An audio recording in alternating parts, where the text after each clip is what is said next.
같이 한번 읽어보겠습니다. 1장 18절 말씀 시작. 하나님의 진노가 불의로 진리를 막는 사람들의 모든 경건하지 않음과 불의에 대하여 하늘로부터 나타나나니. 아멘. 그 여름을 보내면서 우리가 이제 그 복음에 대해서 다시금 좀 자세히 생각해보는 시간을 오늘 갖고 있습니다. 그래서 오늘이 세 번째 시간이고요. 그래서 오늘은 이 세 번째 시간 어떤 내용을 나눌지 여러분 한번 잘 들어보세요. 이제 7월달, 8월달은 보통 이제 휴가를 많이 다녀오시죠. 물론 좀 경제적으로 어렵고 지금 상황이 또 코로나도 다시 뭐 늘어난다고 한다 말이 많지만 제가 그 휴양지를 가서 보니까 사람이 많긴 많더라고요. 예. 저희도 그 아이들 할머니 댁이 있는 그 부산에 다녀왔습니다. 그래서 부산에 지난 며칠간 다녀왔고 종일 이렇게 바닷가에서 시간을 보내기도 했어요. 그래서 이렇게 얼굴도 아이들도 많이 타고 그래서 좋은 시간을 가졌는데 저희가 갔던 곳이 이 해수욕장 이름이 다대포 해수욕장이었어요. 다대포 해수욕장. 그 다대포 해수욕장은 이렇게 낙동강 하구와 바다가 만나는 곳이어가지고 막 갯벌도 있어요.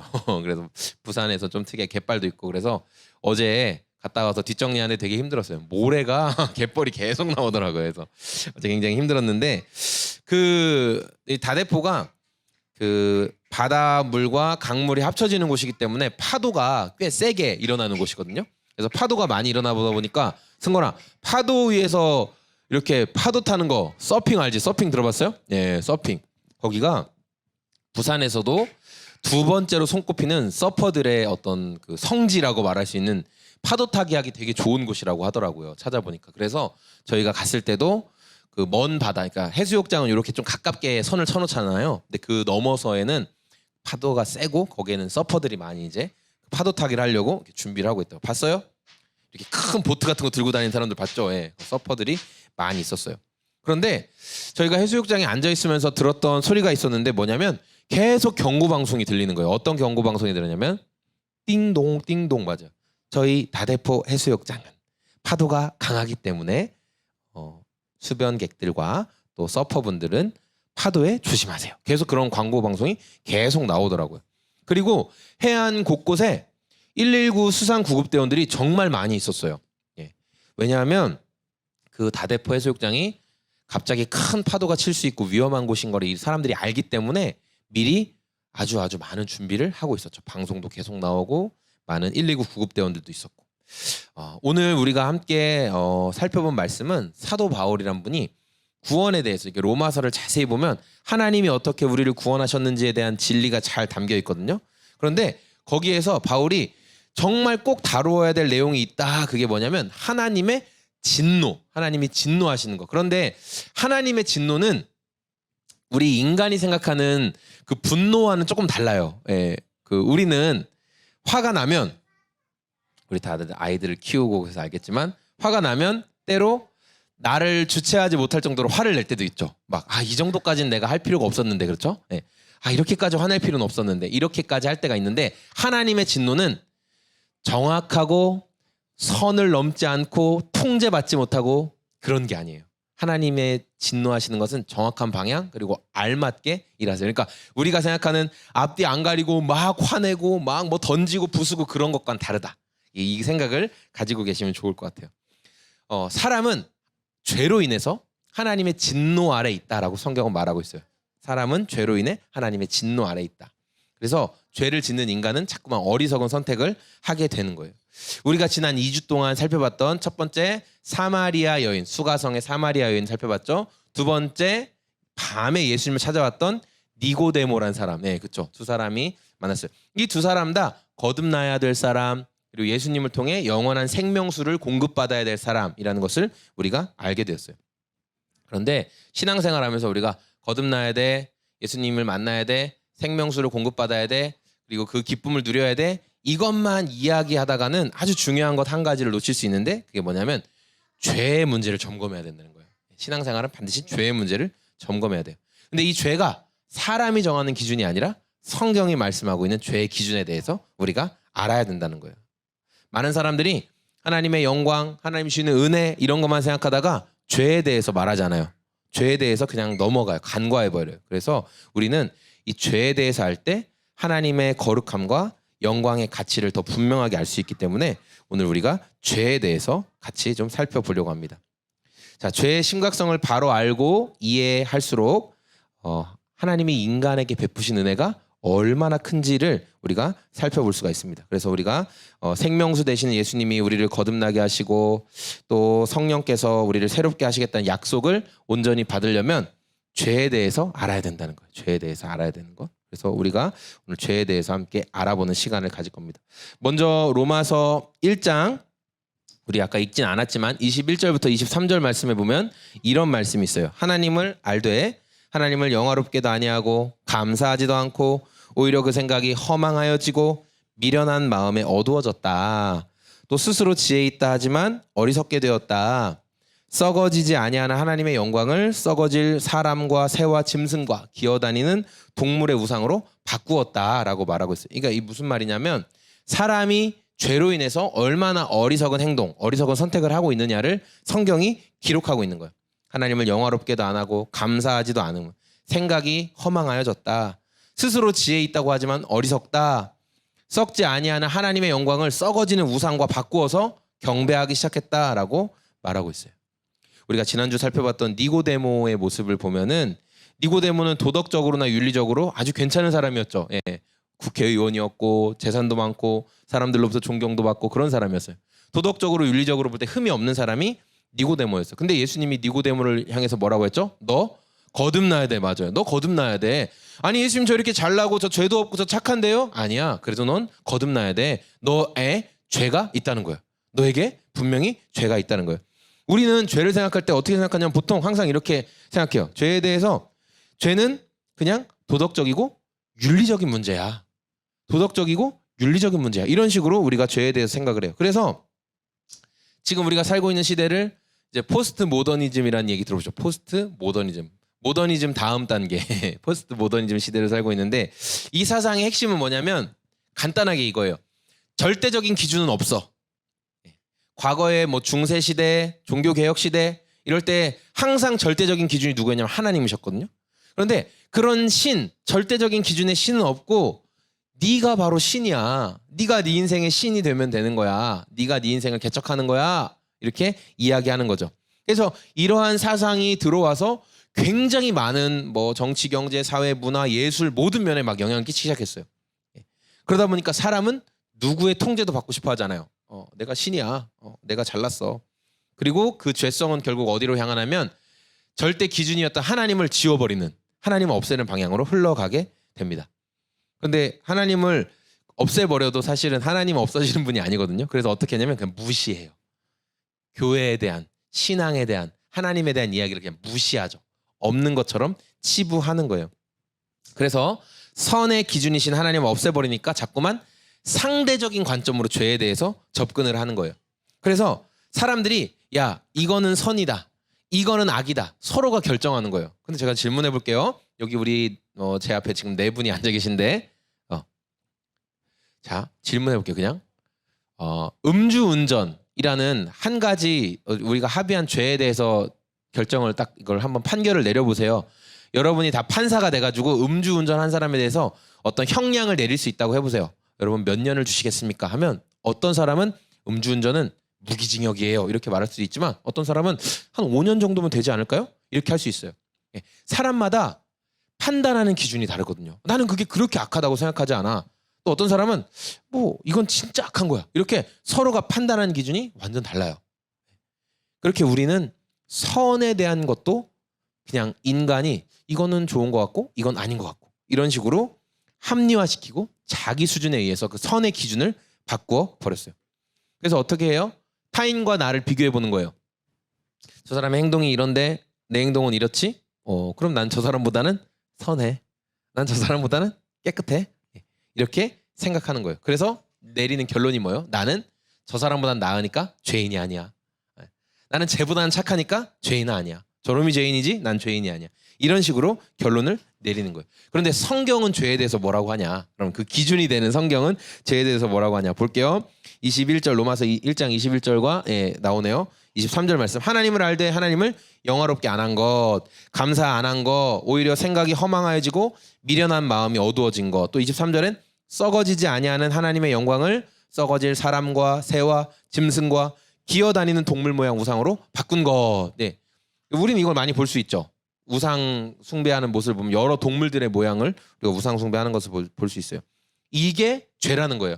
내가 저 사람보다 착해. 내가 저 사람보다 나쁜 일 안 했어. 이게 죄가 아니라 하나님께 돌릴 영광을 합당하게 돌리지 못한 게 죄라고 인간을 향해 분명히 말하고 있어요. 성경이 말하는 죄의 본질이 뭐예요? 죄의 본질은 하나님께 합당한 영광과 감사를 돌리지 않고 우상을 섬겼다. 이게 죄의 본질이라는 거예요. 사람은 하나님을 알아요. 하나님이 있어. 절대 신이 있어라는 거 알지만 그분께 영광과 감사를 돌리지 않았다는 거예요. 그리고 하나님이 받으실 영광을 썩어질 우상과 바꾸었어요. 그게 죄라는 거예요. 그래서 우리가 그 지난주 몇 주 전에 제가 영상 뭐 설교에 관한 이야기 했었잖아요. 그래서 이 모든 죄인이다 이렇게 얘기했을 때 그 어떤 사람이 댓글로 아직도 이딴 설교를 하냐 뭐 이런 식으로.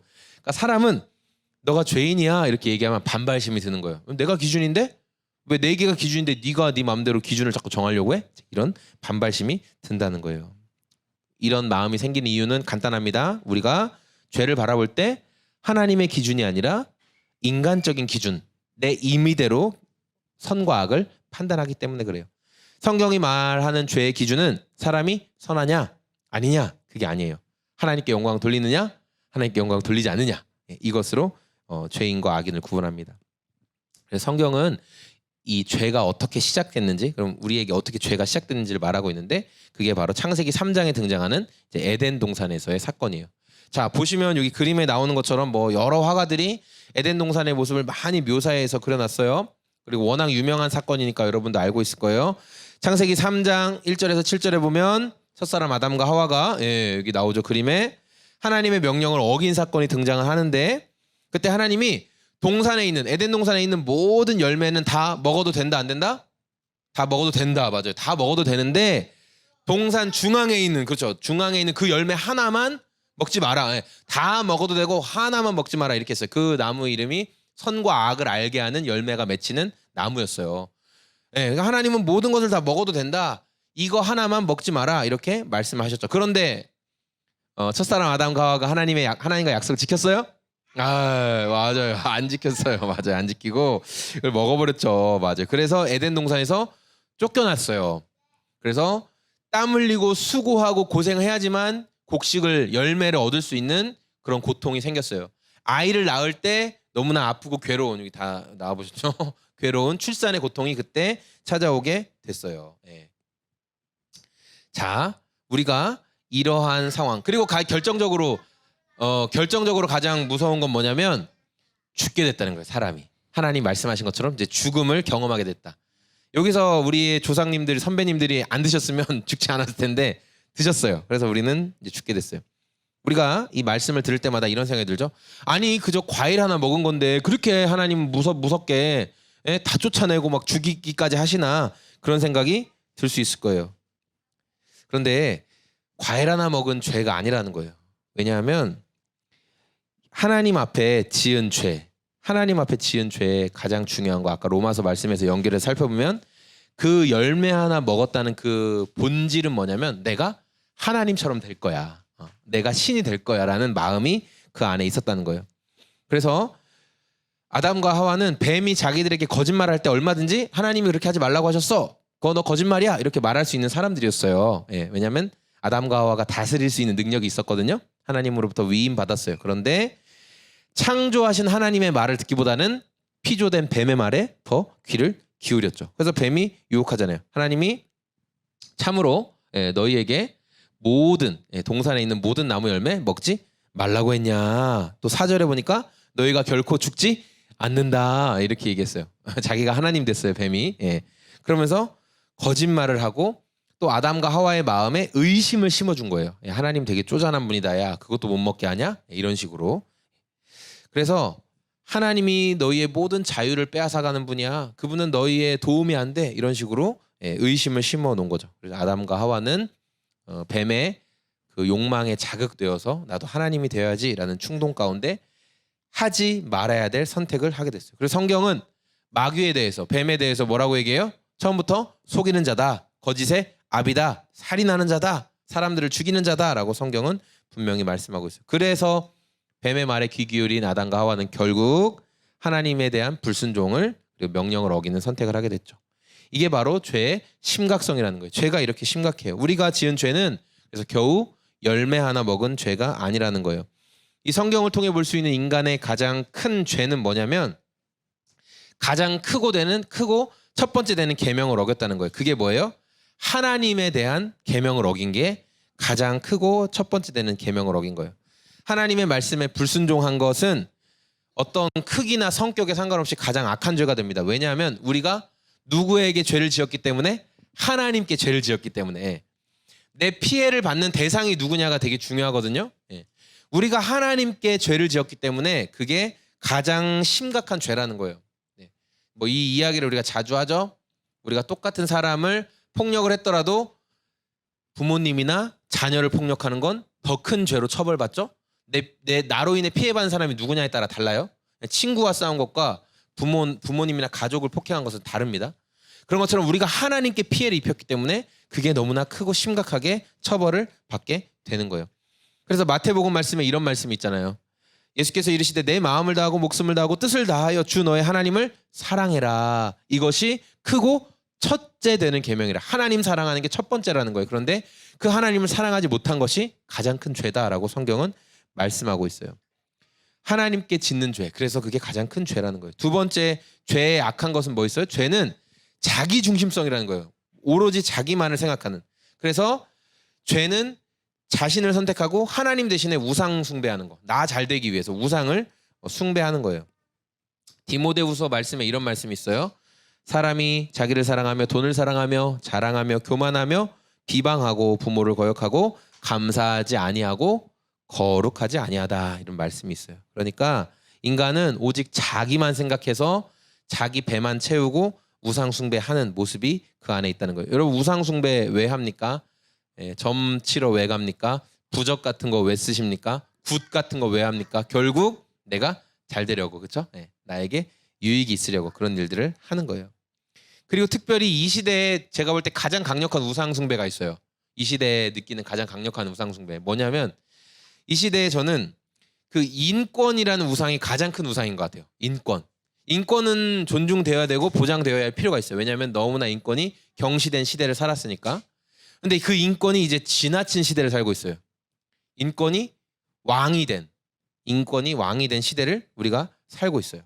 그래서 하나님이 말씀하신 기준보다 그 인권이라는 게 더 뛰어나서 인권이 모든 것을 지배하는 시대를 우리가 살아가고 있어요. 그래서 제가 뭐 다음 장에 적어놨나요? 그래서 보면은 세상에서는 뭐 당연하지만 교회에서도 그게 죄입니다. 그래서 하나님 기준에 잘못된 것입니다라고 말을 못해요. 왜냐하면 인권에 의하여 인권적으로 그건 문제가 있다 이런 식으로 말하기 때문이에요. 죄의 기준을 자꾸만 세상과 또 나의 상대적인 것으로 판단하기 때문에 그렇습니다. 그래서 법적으로 죄가 아니면 교회에서도 아무 문제 없다 이런 식으로 생각하는 경우가 너무 많아요. 죄의 기준을 하나님이 보시는 관점이 아니라 세상이 보는 관점으로 정하기 때문이에요. 그래서 교회 안에서 우리가 죄인이라고 말하는 것에 대해서 되게 불편하게 생각을 해요. 교회 왔을 때 그래서 죄인이란 설교하지 마라, 잘못됐다는 설교하지 마라 이런 말을 많이 들어요. 왜냐하면 아까 말한 것처럼 죄의 기준을 상대적으로 두기 때문입니다. 우리가 죄에 대해서 듣고 싶지 않아서 자꾸만 외면하고 무시하고 그러면 아무 일도 안 벌어질까요? 무시하고 외면한다고 해서 아무 일이 벌어지지 않느냐? 그렇지 않습니다. 우리는 분명히 죄의 영향력 아래 있어요. 우리가 죄의 영향력 아래 있다는 증거는 뭐냐면 첫 번째, 우리는 죽음을 피할 수 없다는 거예요. 우리는 반드시 죽습니다. 여기 있는 모든 사람들, 저를 포함 우리는 다 반드시 죽을 수밖에 없어요. 우리 말씀해 보니까 이런 말씀이 있어요. 창세기 2장 17절 반드시 죽으리라. 이거는 뭐라고 말했냐면 너희가 내가 말한 선악과 열매를 먹으면 이렇게 될 거다라고 하나님이 하신 말씀이에요. 반드시 죽는다. 에베소서 2장 1절 그는 허물과 죄로 죽었던 너희를 살리셨다. 우리가 이 말씀을 보면 뭐냐면 하나님이 반드시 죽는다고 선언하셨고 그 말씀의 결과 죄를 지은 인간은 죽어있는 상태였다는 걸 알 수 있어요. 우리는 죽어있던 상태였어요. 피하고 싶어도 반드시 죽음이 찾아옵니다. 사람들은 대부분 나는 오늘 하루를 살았어 이렇게 얘기하지만 그러나 실제로는 하루를 산 게 아니라 어떻게 된 거예요? 하루만큼 죽음에 가까이 다가간 거예요. 실제로. 하루만큼 죽음에 지금 가까이 다가갈 수 있어요. 또 인간이 죄의 영향 아래 있다는 두 번째 증거는 뭐냐면 죄의 보편성. 모든 사람이 다 죽는다는 거예요. 다 죽어요. 어떤 사람은 안 죽고 어떤 사람은 죽고 그런 게 없어요. 모든 사람은 다 죽습니다. 왜냐하면 성경의 말씀대로 한 사람으로 말미암아 죄가 들어왔다. 이건 아담과 하와가 범죄했다는 거예요. 그 범죄로 모든 사람이 다 죄인이 되었어요. 의인은 없기 때문에 그래서 모든 사람은 다 죽는 거예요. 모든 사람은 죄를 지었고 죄의 영향력 아래에 있다는 것을 우리는 말씀을 통해 분명히 알 수 있어요. 그래서 한 사람도 빠짐없이 다 죽습니다. 누구도 죽음을 피할 수 없어요. 그래서 우리는 죄인이라는 것을 분명히 알아요. 만약에 우리들 중에 누가 죽지 않고 영원히 살면 그 사람은 죄인 아닙니다. 네. 그리고 성경 가운데도 하나님과 동행하다가 에녹처럼 하늘로 그냥 올라가 버린 사람이 있어요. 죽음을 보지 않고. 네, 그런 의인도 있어요. 그러나 그거는 성경에 두 명 나와요. 그러니까 기대하지 마세요. 우리는 다 죽습니다. 그래서 우리에게 놓인 길, 그러니까 복음은 그래서 우리에게 뭐라고 하냐? 절망을 심어주는 거예요. 너희는 죄인이야. 복음은 우리를 절망의 길로 안내합니다.